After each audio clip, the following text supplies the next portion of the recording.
নমস্কাৰ আপোনালোক সকলোকে মই মোৰ ইউটিউব চেনেল এডুকেশ্যন এণ্ড এণ্টাৰটেইনমেণ্টলৈ স্বাগতম জনাইছোঁ। অসম চৰকাৰৰ উচ্চ শিক্ষা বিভাগে Assam college employees provincialisation rule 2024 নামৰ যি এখন ড্ৰাফ্ট ইতিমধ্যে প্ৰকাশ কৰিছে, সেই ড্ৰাফ্টখন সম্পৰ্কত কিছু কথা আলোচনা কৰাৰ কাৰণে আজিৰ এই ভিডিঅ'টো প্ৰস্তুত কৰা হৈছে। ভিডিঅ'টো ভাল লাগিলে এটা লাইক কৰিব আৰু আপুনি যদি মোৰ এই চেনেলটোলৈ নতুনকৈ আহিছে তেতিয়াহ'লে অনুগ্ৰহ কৰি ছাবস্ক্ৰাইব কৰি থ'ব। ৰাজ্যখনৰ মহাবিদ্যালয়সমূহত শিক্ষক তথা কৰ্মচাৰী নিয়োগ কৰাৰ আগৰ যি ব্যৱস্থা আছিল তাক সম্পূৰ্ণৰূপে বিলুপ্তি ঘটাই অসম চৰকাৰে এক নতুন নিয়মেৰে কৰ্মচাৰী নিয়োগৰ বাবে এখন ইতিমধ্যে ড্ৰাফ্ট প্ৰস্তুত কৰি উলিয়াইছে। আপোনালোকে সকলোৱে জানে। অৱশ্যে এতিয়ালৈ এই ড্ৰাফ্টখন কিন্তু কাৰ্যকৰী হোৱা নাই। এই সন্দৰ্ভত আলোচনা বিলোচনা চলি আছে আৰু আলোচনা তথা পৰামৰ্শৰ বাবে শিক্ষা বিভাগে অসম কলেজ শিক্ষক সন্থা অধ্যক্ষ পৰিষদ আদিৰ লগত আলোচনা অব্যাহত ৰাখিছে আৰু প্ৰয়োজনীয় সা সলনিৰ বাবে তেওঁলোকৰ পৰা লিখিত পৰামৰ্শ বিচাৰিছে। এই ড্ৰাফ্টখন যদি কাৰ্যকৰী হয় তেতিয়াহ'লে মহাবিদ্যালয়ত কৰ্মচাৰী নিয়োগৰ যি ব্যৱস্থা, এই ব্যৱস্থাত এটা ব্যাপক পৰিৱৰ্তন ঘটিব। সম্প্ৰতি মহাবিদ্যালয়ত শিক্ষক তথা কৰ্মচাৰী নিয়োগৰ ক্ষেত্ৰত পৰিচালনা সমিতিয়ে যথোচিত ব্যৱস্থা গ্ৰহণ কৰি আহিছে। এই ক্ষেত্ৰত বিশেষকৈ প্ৰবক্তা নিযুক্তিৰ ক্ষেত্ৰত নেট স্লেটৰ ওপৰত গুৰুত্ব দিয়াৰ লগতে গৱেষণা আৰু প্ৰাৰ্থীৰ একাডেমিক পাৰফৰ্মেঞ্চ বা কোৱালিফিকেশ্যনৰ ওপৰত যথেষ্ট গুৰুত্ব প্ৰদান কৰি পৰিচালনা সমিতিসমূহে প্ৰবক্তা নিযুক্তিৰ ব্যৱস্থা গ্ৰহণ কৰি আহিছে। কিন্তু সম্প্ৰতি অসম চৰকাৰে যিখন ড্ৰাফ্ট ইতিমধ্যে প্ৰকাশ কৰি উলিয়াইছে সেইখন যদি কাৰ্যকৰী হয় তেতিয়াহ'লে মহাবিদ্যালয়সমূহত প্ৰবক্তা তথা কৰ্মচাৰী নিয়োগৰ ক্ষেত্ৰত পৰিচালনা সমিতিসমূহত কোনো গুৰুত্বই নাথাকিব। এই ড্ৰাফ্টখন মতে মহাবিদ্যালয়ত প্ৰবক্তা কৰ্মচাৰী নিয়োগৰ ক্ষেত্ৰত আগৰ যি নীতি নিয়ম আছিল সেই নীতি নিয়মত সম্পূৰ্ণৰূপে বিলুপ্তি ঘটাই APSC তথা UPSC পৰীক্ষাৰ্থীত বিশেষভাৱে গঠন কৰা ৰিক্ৰুটমেণ্ট বৰ্ডৰ সহায়ত প্ৰাৰ্থী বাছনি কৰি সেই প্ৰাৰ্থীকে নিযুক্তি দিয়াৰ ওপৰত গুৰুত্ব প্ৰদান কৰা হৈছে। ড্ৰাফ্টখন মতে মহাবিদ্যালয়সমূহত খালী হৈ থকা পদসমূহৰ খতিয়ানটি পৰিচালনা সমিতিয়ে ল'ব আৰু মহাবিদ্যালয়খনৰ বিভাগ অনুযায়ী শিক্ষক ছাত্ৰৰ অনুপাতৰ ওপৰত গুৰুত্ব প্ৰদান কৰি খালী পদসমূহৰ হিচাপ এটি উচ্চ সঞ্চালকালয়লৈ প্ৰেৰণ কৰিব।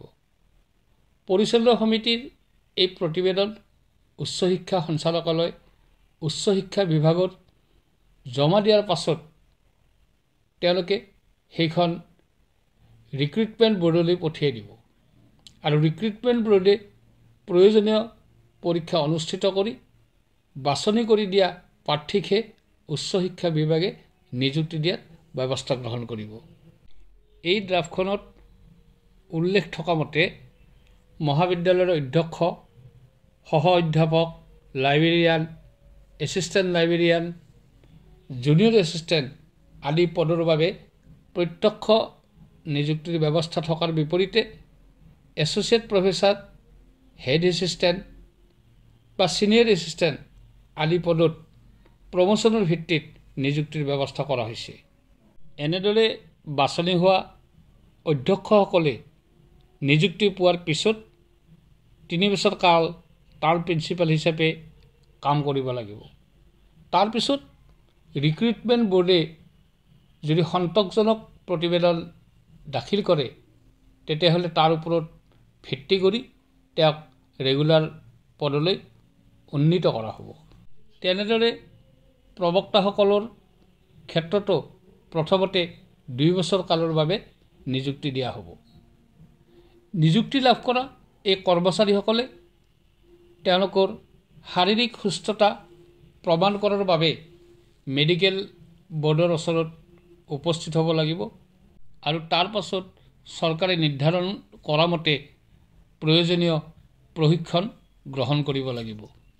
একেদৰে কৰ্মচাৰী নিয়োগৰ ক্ষেত্ৰত বাল্য বিবাহ আৰু একাধিক বিবাহ ৰোধৰ ওপৰত অধিক গুৰুত্ব প্ৰদান কৰা হৈছে।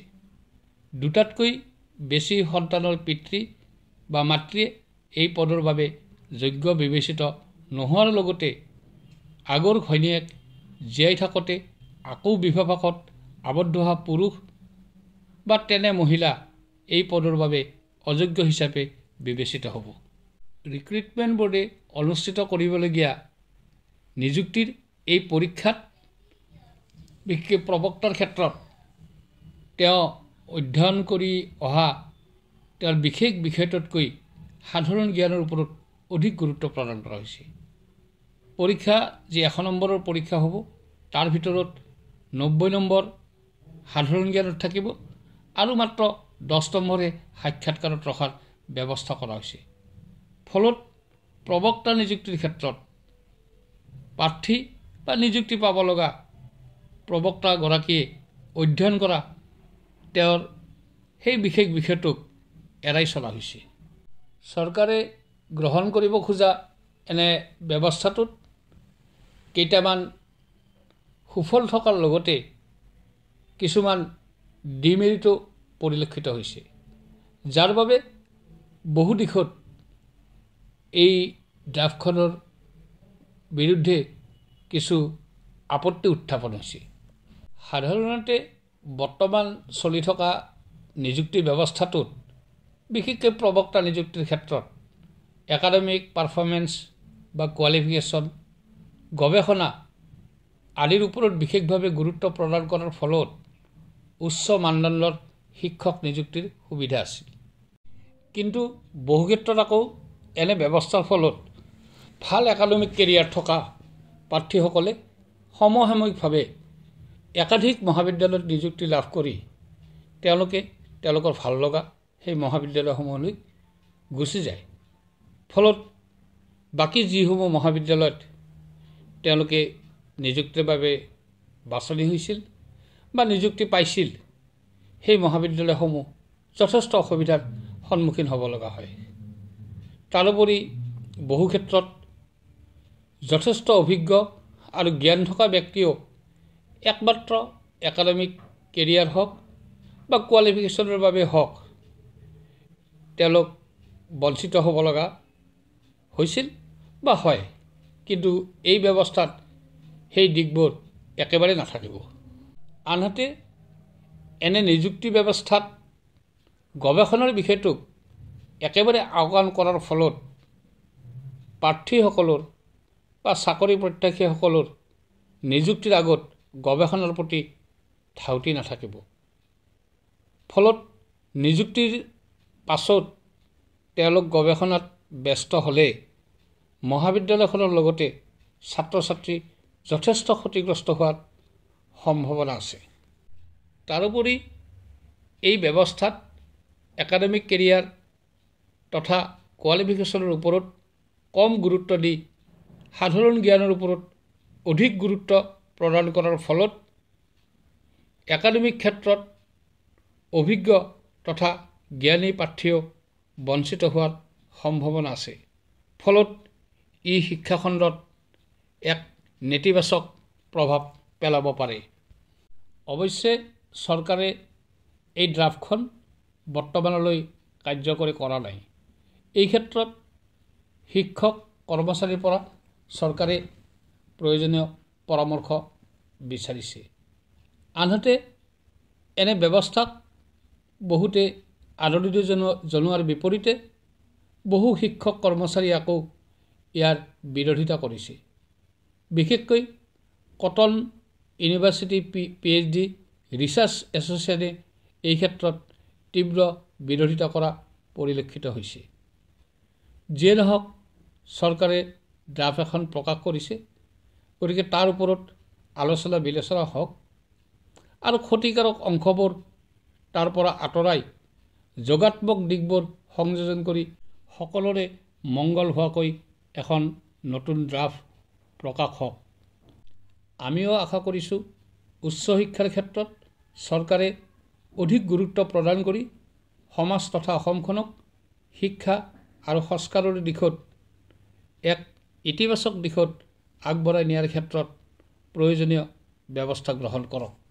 এই ড্ৰাফ্টখনৰ ক্ষেত্ৰত আপোনালোকৰো যদি কিবা পৰামৰ্শ আছে কমেণ্ট বক্সত জনাবচোন, যাতে আপোনালোকৰ বহুমূলীয়া কমেণ্টবোৰ গোটাই লৈ আকৌ এটি ভিডিঅ' প্ৰস্তুত কৰি চৰকাৰৰ দৃষ্টি আকৰ্ষণ কৰিব পাৰোঁ, তাৰ এটি চেষ্টা চলাই যাম।